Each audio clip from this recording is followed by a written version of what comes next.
Hey tout le monde, j'espère que vous allez bien. Si ce n'est pas le cas, j'espère que cette vidéo vous redonnera le sourire. Elle portera, comme son nom l'indique, sur les tuches de... Non, il n'a pas fait de faute dans le titre. Oui, on s'en fout, merci. Oula, il me saoule ce monteur. J'espère que vous m'excuserez si ça part en vrille, mais je dois être aussi fou que le film. Comme vous l'imaginez, j'ai vu le film en avant-première pour vous faire une critique afin de vous conseiller d'aller le voir ou de passer votre chemin. Bon, je vous l'accorde, il y a eu un petit plus, voire plusieurs. Le premier petit plus, c'est qu'il y avait la présence du réalisateur Olivier Barou. Oui, c'est lui. Voilà.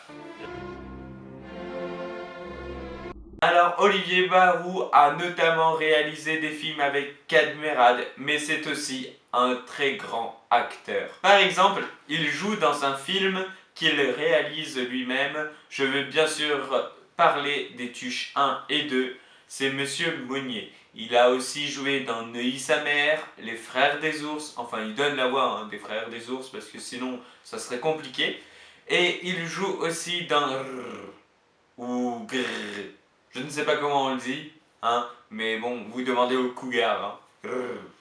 Enfin, le deuxième petit plus, enfin je le minimise parce que c'est un gros bonus pour moi, c'est la présence de Jean-Paul Rouve. Cet homme est un grand acteur et aussi un grand réalisateur. Mais ce que je voulais vous dire, c'est que c'est un homme très humble, très modeste et très blagueur. Je vous parle de Jean-Paul Rouve, mais peut-être certains d'entre vous ne le connaissent pas, donc si vous voulez sa photo, elle est là. Mais je pense que pas mal de monde vont le reconnaître et le connaissent. Sinon, que puis-je dire d'autre sur ce grand acteur?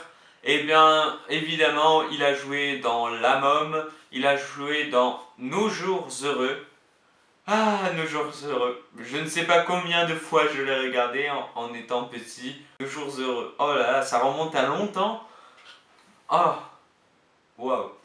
Eh bien, j'ai juste envie de vous dire que je le regardais avec ma demi-sœur il y a super longtemps, que j'embrasse si elle passe par là. Il a joué aussi dans Quand je serai petit. Moi, je ne l'ai pas regardé parce que je suis déjà petit, donc je ne vois pas pourquoi je le regarderai, parce que quand je serai petit, c'est maintenant. Blague de merde, ok je sors.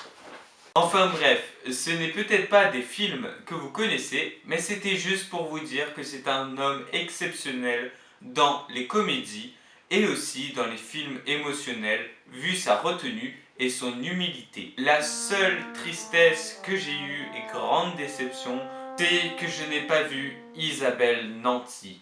C'est une comédienne que j'ai trop envie de voir. Mais passons au point négatif de ce film. Si vous n'aimez pas les films qui détendent, les films qui font rire, passez votre chemin. Ce film n'a pour but que de faire rire et cela marche parce qu'il fait rire une salle de cinéma entière. Donc si vous voulez réfléchir, vous torturez le cerveau sur pourquoi le réalisateur a fait ça, pourquoi tel ou tel personnage dit cette phrase, pourquoi c'est filmé ainsi, pourquoi tant de techniques cinématographiques sont utilisées, passez votre chemin.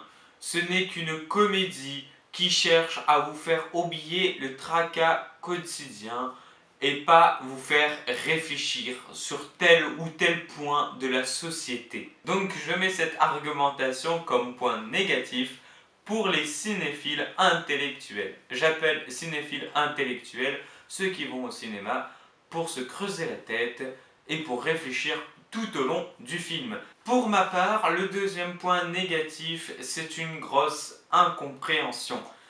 C'est à cause de moi que ce point négatif existe, car j'ai été distrait par lui là, parce que j'avais faim. Je suis vraiment désolé, je n'ai pas compris un point. Je suis vraiment navré. Je sais pas pourquoi je fais ça. C'est tout simplement pour te dire...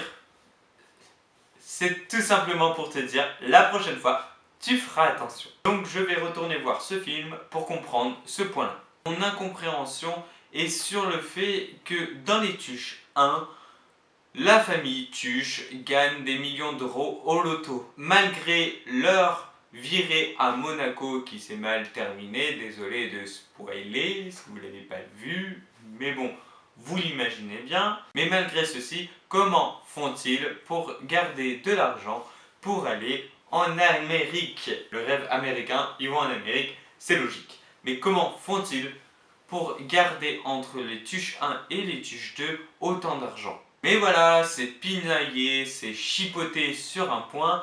Donc c'était juste pour combler les points négatifs parce que j'arrivais pas à en trouver, voyez-vous. Je n'y arrivais pas. Donc je comble un peu comme je peux. Donc voilà. Après cet essai de combler les points négatifs, nous allons passer aux points positifs où il y en a pas mal. Mais vraiment pas mal.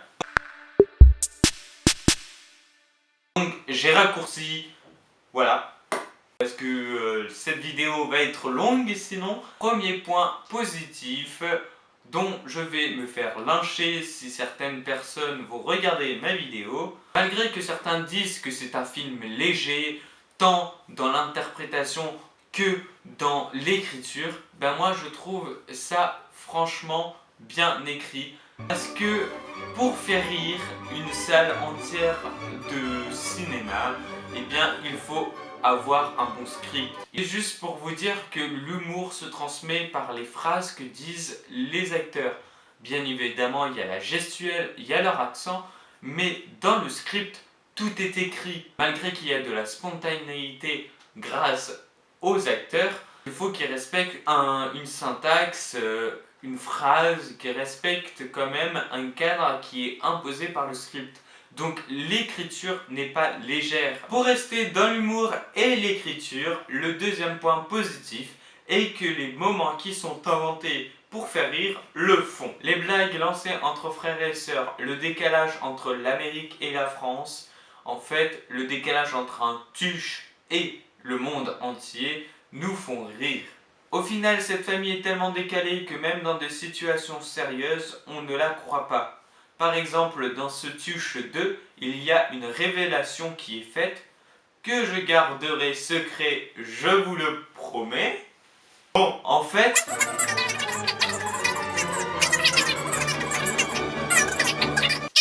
Tout ça pour vous dire que j'y ai cru jusqu'au bout. Je me suis dit, c'est une blague, c'est un quiproquo, ils vont s'en apercevoir. Mais en fait, non. C'était vraiment sérieux.